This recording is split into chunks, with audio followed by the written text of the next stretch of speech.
Hello, lovelies. Today we're diving into a topic that I haven't talked about on the podcast before. And that is what happens when you are the one with a stronger libido in the relationship. And the reason I've never talked about this before is because most of the women who listen to this podcast struggle with the opposite issue. That is, feeling like they never want to have sex, or wondering why their partner wants it more, and dealing with dread, guilt, or pressure. But I know that's not the case for everyone. So if you're the partner in the relationship with the strongest desire, you're going to love this episode. And if your partner is the one with the higher libido, maybe have them listen in too. It'll help.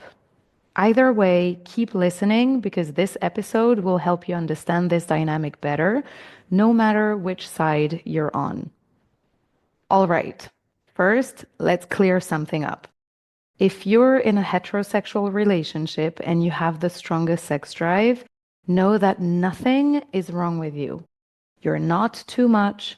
Your partner has most likely not stopped desiring you, and your relationship isn't doomed. But I get why it feels that way. Society has convinced us that men always want sex. So when a woman has the stronger libido and her man turns her down or doesn't initiate sex, the first assumption is, oh no, something must be wrong. Maybe he's not attracted to me anymore. Maybe there's a problem in our relationship. No. Okay? Your desire isn't the problem, nor is your partner's. What is the problem is that we've been sold this idea that spontaneous desire and we can't get our hands off each other type of energy is the normal way to experience sexual desire for everyone, men and women alike. But that's just not true. Let's have a quick reminder of how desire actually works. Research suggests that there are two ways of feeling desire. Spontaneous desire is when you want sex before anything has even happened. It's like, ooh, I'm in the mood, without needing any particular trigger. This is the kind of desire we see in movies, the kind we expect to just be there naturally.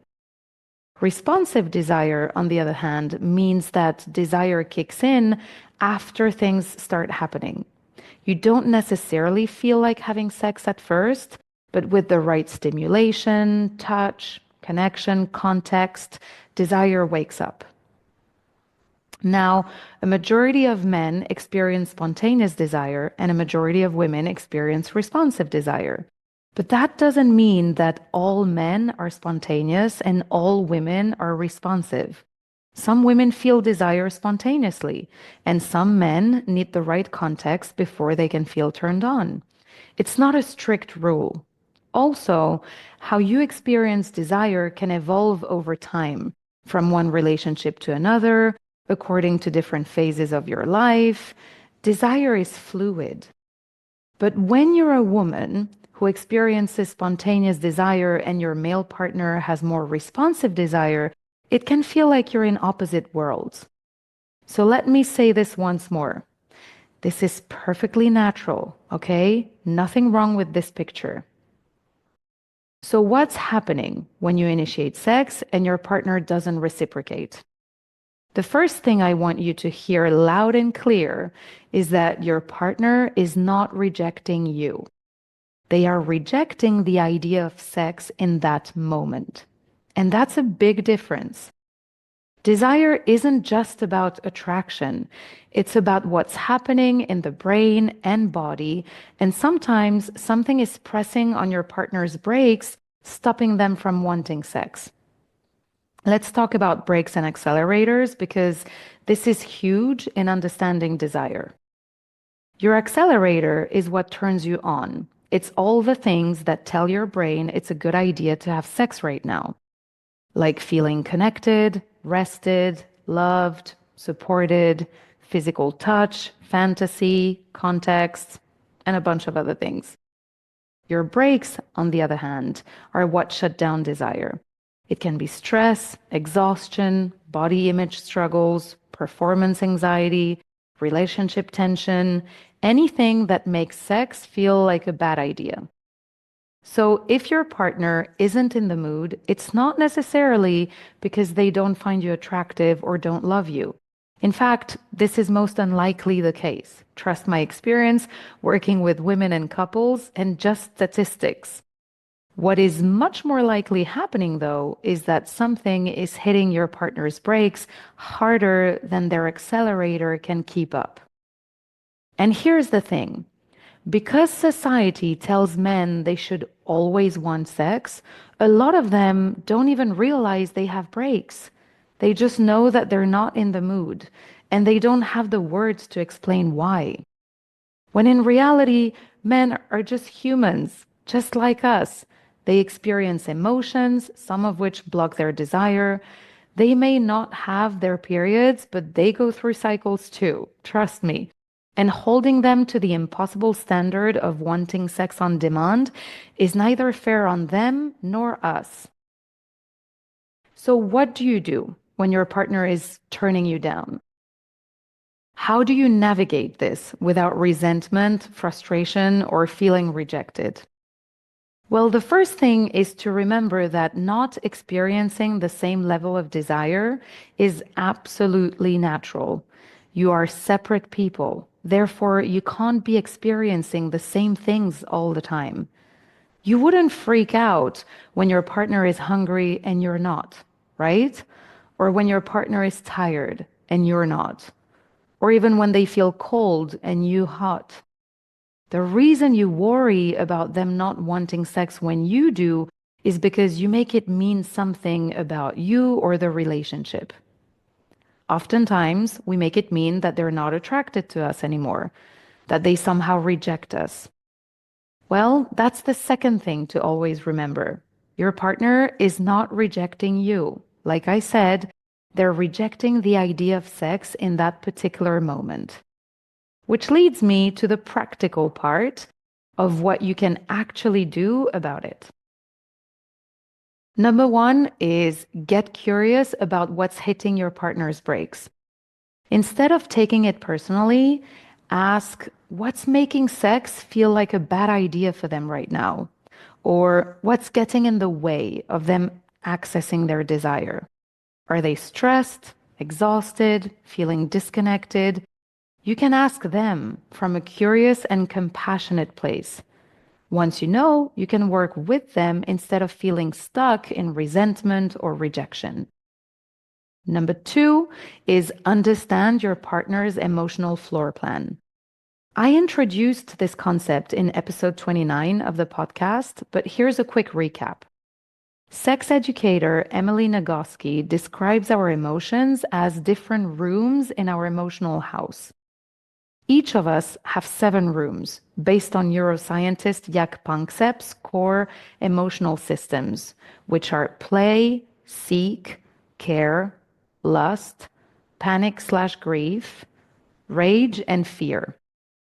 Your partner might be stuck in their stress room, also known as fear, or their frustration room, also known as rage. And if their sex room, also known as lust, is across the house, getting there isn't as simple as flipping a switch. They need to move through other rooms first. So instead of asking, why don't they want sex? Ask, where are they emotionally right now? And what's the next room that could bring them closer to wanting sex? Maybe they need to relax first, feel emotionally connected, or have a moment of lightness and play before desire becomes accessible. Each person's floor plan is unique. Only they know the best way to move between their rooms. But once you both start mapping your respective emotional floor plans, it can transform how you understand each other's desires. For a deeper dive into this, listen to episode 29 of the podcast. Okay? Number 3 is check in with yourself. What do you actually need? What is it about sex that you're seeking in this particular moment? Are you looking for pleasure? In which case, can you explore up-leveling your self-pleasure instead of relying on your partner? There are many ways in which solo play can be a wonderful experience and not just a fallback. It doesn't have to be second best. In fact, I encourage my clients to solo play even when they are sexually satisfied with their partner. Solo sex is a powerful way to deepen your connection with your own pleasure, to build sexual confidence and explore what feels good, ultimately enhancing intimacy and communication in partnered sex. If you're not looking for pleasure, maybe you're looking for connection. And if that is the case, in what non sexual ways can you share intimacy and connection with your partner in that moment? Maybe another thing you're looking for is stress relief. And if that's the case, what other ways can you evacuate tension, like movement, a walk out in nature, sports, EFT tapping, meditation? You get the gist. Understanding what it is that you're seeking more precisely through sex in that moment can help you fulfill your needs in moments when your partner is just not available. Now, let's have the difficult talk. If this is not just a phase, but rather a long-term issue, and you're deeply unhappy in your sex life, it's probably time to ask yourself, is this something I can compromise on? Because for some couples, a libido mismatch is something they can navigate. For others, it becomes a source of deep dissatisfaction. And if that's where you are, I highly recommend going back to episode 3 of the podcast, When Your Partner Doesn't Satisfy You, where I go deeper into what to do when your sexual needs aren't being met. So, to wrap up, lovelies, there is nothing wrong with you if you have the higher libido, nor is there with your partner. You just need to learn to navigate differences between the two of you. Number 2, your partner isn't rejecting you. They're rejecting sex in that particular moment because something is hitting their brakes. Their brain is prioritizing something else. Get curious about what's getting in the way of their desire. Understand their emotional floor plan and help them navigate one step closer to their sex room.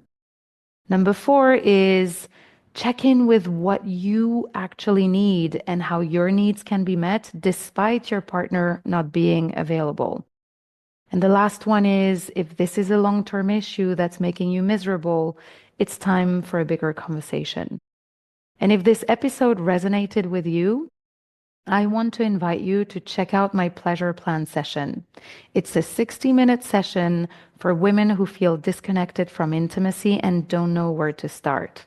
Whether you're struggling with mismatched libidos, low desire, or just feeling stuck, this session gives you a personalized plan to help you move forward. You don't have to stay stuck. I'm here for you. You will leave with clarity, practical next steps, and the confidence that real change is possible.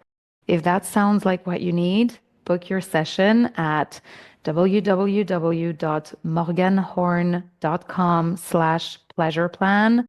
That's Morgan Horn, MorganHorn.com/pleasureplan, all in one word. And I will also put the link in the show notes of this episode. As always, if this episode helped you, share it with a friend, and I'll see you next week. Bye.